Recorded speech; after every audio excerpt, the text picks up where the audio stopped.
Hello, future nurses, and welcome to day 3, the last day in the masterclass. Just want to say thank you so much again for joining me for the masterclass and making it all the way to day 3. Woohoo! Well done. I know how much you've all really enjoyed this masterclass and how helpful you found it from all your emails that you've sent us. So again, thank you so much. I'm so glad that this is all helping you guys because this is exactly what it was created for. So day 3, you might be thinking, well, I've got everything for clinical placement, I've got everything for university, surely that's it, I'm done, right? I'm ready now. No. Unfortunately, there are still a couple of key more things, mostly things that you might already have at home, but they're worth including for today just because they're things that you are going to need at some point. They're going to make your life a lot easier, a lot less stressful. You might be in a position maybe where you're thinking, I'm going to have to move before I start my degree. So these things are often overlooked. So that's why it's worth including them today, just to get you guys thinking about it and then helping you get prepared basically and getting hold of those things before you start your degree. So hopefully by now you guys have figured out that there's basically 3 parts to nursing student life. You've got everything going on at uni, you've got everything going on at clinical placement, but then there's also all your home life, your money, your family. Juggling all of that as well is what makes the nursing degree so much more stressful, as well as the other 2 things going on. It's basically like these 3 balls that you've just got to keep up in the air all the time, and if one of them drops, that's it, you can't keep the other 2 going as well. They all work together. So this is why we talk about this in the masterclass now, to kind of get you guys prepared and to make sure that you can juggle those 3 balls really easily then once you start your degree. I go a lot more in depth in stage 2 of the pre-nursing academy, which is all about your home and family life, how to keep those people in your family happy without completely killing yourself and working 60-hour weeks. So again, we cover a lot more kind of advice and tips and tricks there for managing all that in stage 2 of the pre-nursing academy. Once you go through stage 2, then you'll be able to implement everything before you start your nursing degree, so you can get everything set up, which means just an easier life for you, more time for you, and a lot less stress as well. With the pre-nursing academy then, you feel like you're one step ahead when it comes to your nursing degree. You feel much more in control and a lot less overwhelmed no matter what happens. A lot of you have been asking me about the pre-nursing academy.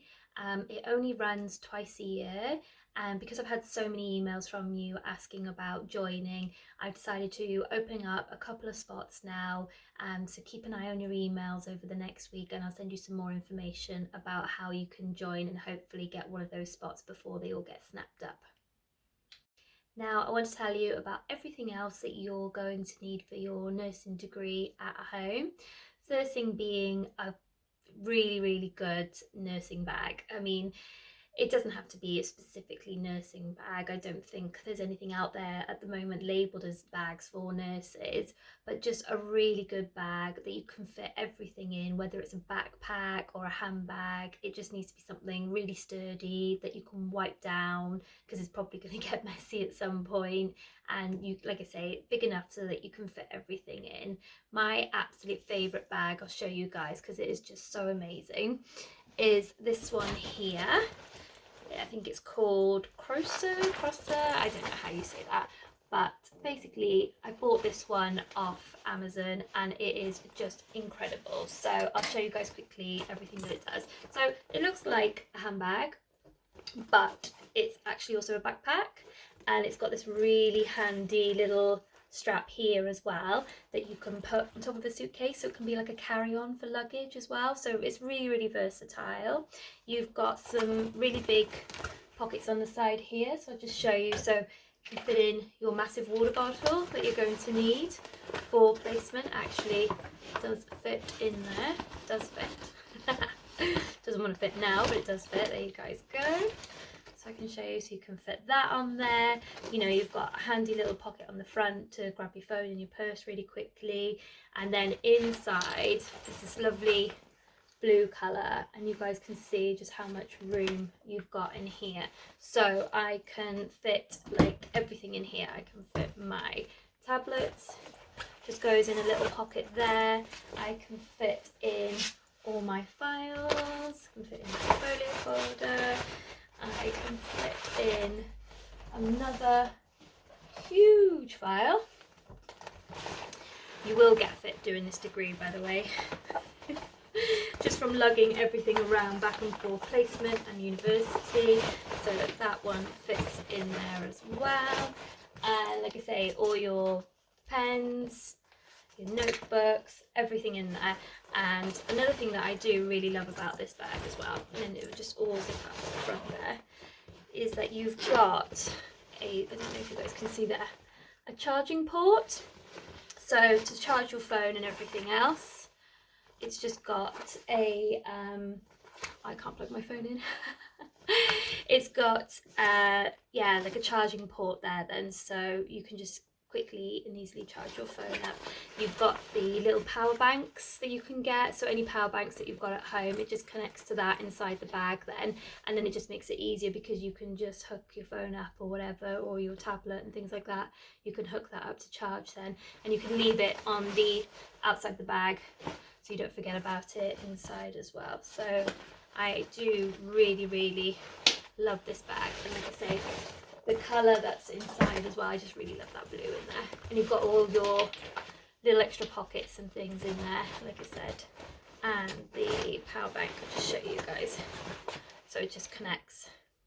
So rather than having like one of these, and usually you're in a lecture, one of your friends wants to borrow it, and then they take it home with them, or when you're out on placement, same thing again, stuff like that happens all the time. So I find the bag really useful, and it just looks really smart as well.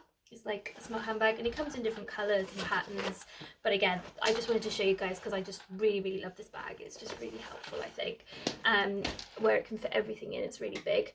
So the link for that one is on Amazon. Again, you can just get any bag, anyone that's, you know, best for you really. I just find those are really good in terms of size. But again, shop around and find a bag that does work for you. So you definitely, like I say, need something that's really sturdy, something that you can wipe clean as well. Couple of other things then that you might want to stock up before you start placement. Dry shampoo is one of them. Like I say, when you're getting up at 5:30 in the morning for a long 12-hour shift, you know, you don't want to be getting up super early to wash your hair before you go to placement. So things like dry shampoo are just an absolute godsend when you need them, and you just can't, like I say, face getting up that early again to wash your hair. I love the, I don't even know how you say these, Batiste, I guess. These are like the most popular ones, the dry shampoo, but I really love this one because it's made just for brunettes and stuff, so you don't get terrible, looks like dandruff if you use the other one if you're a brunette. So yeah, I recommend that one. That's really good. So that's something worth stocking up on now because it'll just see you through when you're on your degree. A lot of the time when you ask other nursing students, you know, what should I buy, what should I buy, they all tell you, guys, plenty of wine, plenty of gin, vodka, all of it, the lot, right? And yeah, there's going to be days where literally a glass of wine or whatever your drink is going to be the only thing that's going to kind of keep you going, because there are going to be tough times. You know, if you don't drink, that's fine, that's great, you know. But if you like a little drink, obviously everything in balance and moderation. So yeah, it can be worth stocking up on those things now. Same again with tea and coffee. You're going to get through a lot of that, especially if you're like me and you're a big coffee drinker. It's worth stocking up on some of that now because it'll just last you through and see you through then. So that's another top tip as well, is to stock up on whatever you drink. And like I say, if you're a tea or a coffee drinker, stock up on those as well. So a couple of the other big items then that you've probably already got at home, but like I said, if you're thinking you're going to have to move, these things do get overlooked and you're really going to need them. We talked yesterday about your uniform when you're out on placement then. So for that, you're going to need a pretty decent iron and ironing board. If you can get one of those really nice fancy steam irons, they save you a lot of time with ironing then, but you will need that for your uniform.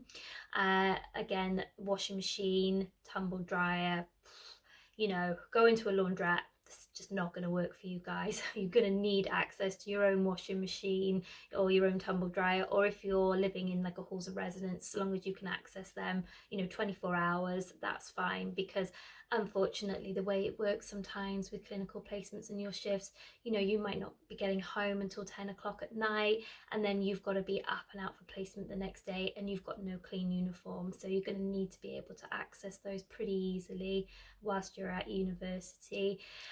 Tumble dryers are great if you can get your uniform out straight away and just hang that up. Usually you can get away without ironing it sometimes.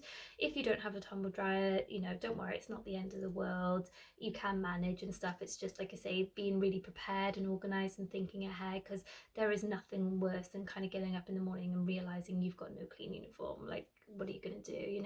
It's really, really tough then. So definitely look into those things. If you're thinking already, oh, my washing machine's kind of on its way out, you're going to need to think about getting that sorted, ideally before you start uni then, because it is just going to be so essential once you start your degree.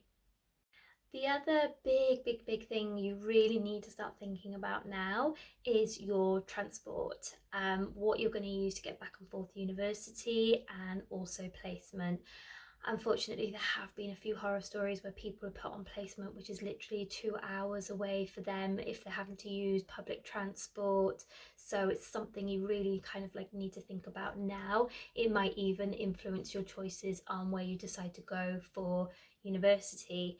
I did mention yesterday about when you're out on placement, you may be able to claim back travel expenses. A lot of the universities, their policies are then, if you are travelling further to placement than what you are to university, so say your university is only 10 miles from your house, but where you need to go for placement is 20 miles, then they kind of give you back what that difference is. So they'll refund you the cost of those extra 10 miles. So it can be worth something thinking about, like I say, when you're considering your university choices. If you live very close to the university, that works in your favour then in terms of claiming back travel expenses. Whereas if you live 20 miles away from your university, you're making that journey, it's a long journey, but then you might actually be put on placement somewhere even further away, or if you're on placement somewhere closer, then again you can't claim back any kind of travel expenses there as well. So it's all things to really kind of think about, how you're going to get back and forth uni, how you're going to get back and forth placement. Big cities, it's a lot easier in terms of public transport. It's a lot more convenient then. So you kind of want to be thinking about things like discounted rail cards and stuff like that, that you'll be entitled to once you're a student. They'll help save you a lot of money for traveling then. If you're going somewhere that's a bit more rural, and they haven't got as good transport links, you're really going to have to think about driving. It is very, very hard to go to university somewhere rural and then not be able to drive and get back and forth placement. Students unfortunately do struggle with this. It's quite a common problem. So if it's something you guys can think about now before you start your degree, it's just going to save you a lot more stress once you start. Some people are in positions where there's nothing they can do about that. Maybe you don't drive, but just kind of give you guys a heads up then to kind of be prepared and start thinking about how you might be able to manage. A lot of students do lift share and things like that, so that can also really, really help you. So yeah, just get you guys thinking about that now and thinking about, what you're going to do, what your plan is once you start. One major issue that students have before starting university is if you've got children or if you've got babies at home and you're thinking, what am I going to do about childcare? What kind of hours am I going to need for childcare? There's waiting lists that are like years to get them into nursery and school and everything else. I know that's really, really stressful because I was in exactly the same situation as you as well. So I'm going to include a link of the resources where to start looking for childcare. Again, it kind of depends on your individual circumstances. So whether you've got anybody, in your family, if you've got a partner at home that's going to help manage the childcare for you as well, then these are all kind of things you want to start thinking about now and having these sort of discussions, again, with family members. you know, who's going to kind of help you out. Because ideally, if there's people, you know, in your family and at home that can help you, you definitely want to get them on board with you now, really, and let them know that you're going to need their help, you're going to need their support to get you through the next 3 years with managing the childcare as well. So these are conversations you kind of want to be having now and setting them up now. Start bribing them now, guys. But I'll include a link of all the resources then for any, like, how to find childcare in your area, then whether it's going to be a nursery, whether it's going to be like an after school club or breakfast club. But what you want to be looking for in terms of childcare is, so when you're on placement, you're usually working 37.5-hour weeks. So, you know, those shifts all depend on wherever you are on your placement. Some shifts, you know, can run, like, say, from sort of 7 o'clock in the morning right up until kind of 9:30, 10 o'clock at night, some of them. So it is going to be difficult then when you're thinking about placement and shifts. A lot of people have found that they've had to do things like have an au pair, which is a great option if you can do that for your family situation, because then at least when things happen, you know that there's always kind of somebody there for the kids as well. So that can make life a lot easier, a lot less stressful. But again, I know that this option isn't always available for everybody, so I'll include those links for you guys as well to kind of start finding out more. When you're at university then, your hours again are different. So university advise that you take it into consideration that it's a 37.5-hour week there. However, you're not going to be in university for that 5 days a week for those hours. It just doesn't happen. However, you might only be in university, say 2 or 3 days a week, but you will need those other 2 days for you to be able to actually do your work and do your assignments. So if you've got your children booked in at a nursery for 5 days a week to begin with for university, that's fine. You're going to need that, like I say, to kind of start doing your work and planning everything else out. So I would advise looking at that then when you are starting down to book childcare, is to book them in for 5 days a week for the time being, because I know you have to give them all advance notice, and then you can always change that then depending on your circumstances.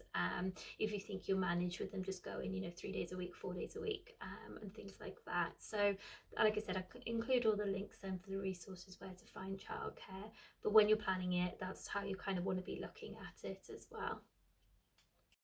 Another top tip then before you start university is to set yourself up a work area somewhere.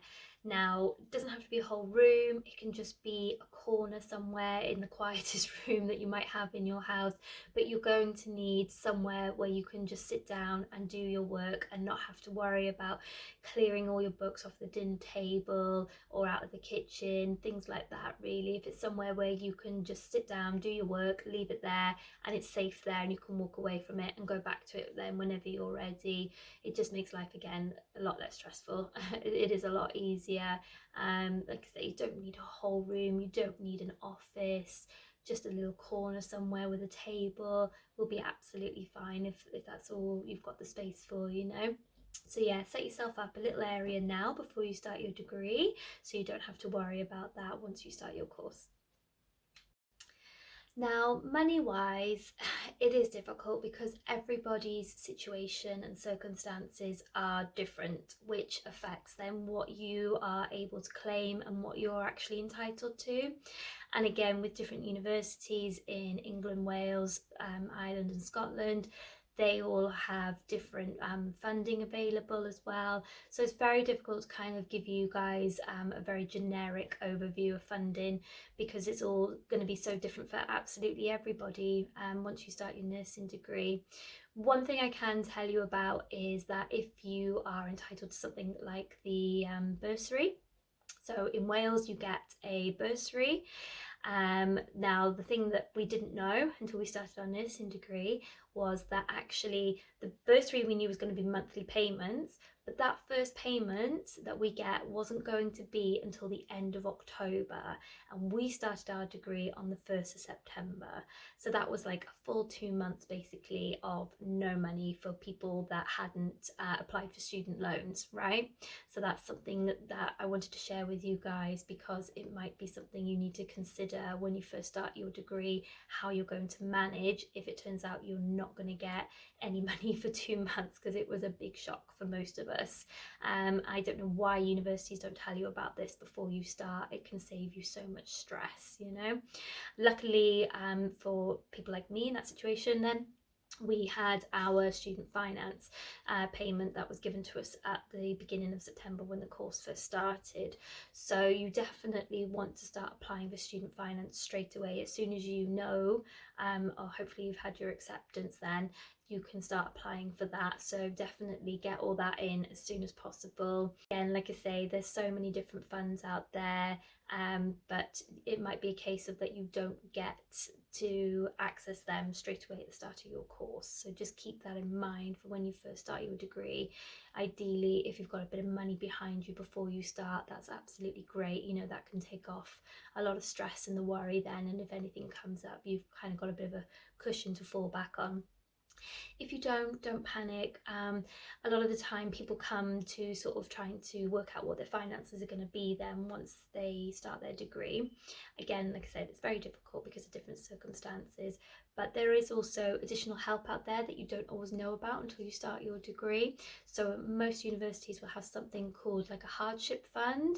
So if something happens, say like your washing machine breaks down, for me my car broke down, you know, you can apply to them for the money, and a lot of the times, you know, they are able to help you, because this can mean all the difference then into whether you're able to continue on your degree. So always, you know, reach out to the university first. The minute you start having any kind of financial troubles, reach out to them first, and they should be able to help you then. And like I say, they'll tell you all about the different funds that you might be able to access then once you're actually on the degree, and that kind of money then can mean all the difference in seeing you through and being able to keep you on your degree, you know, so you're not having to drop out because of money issues.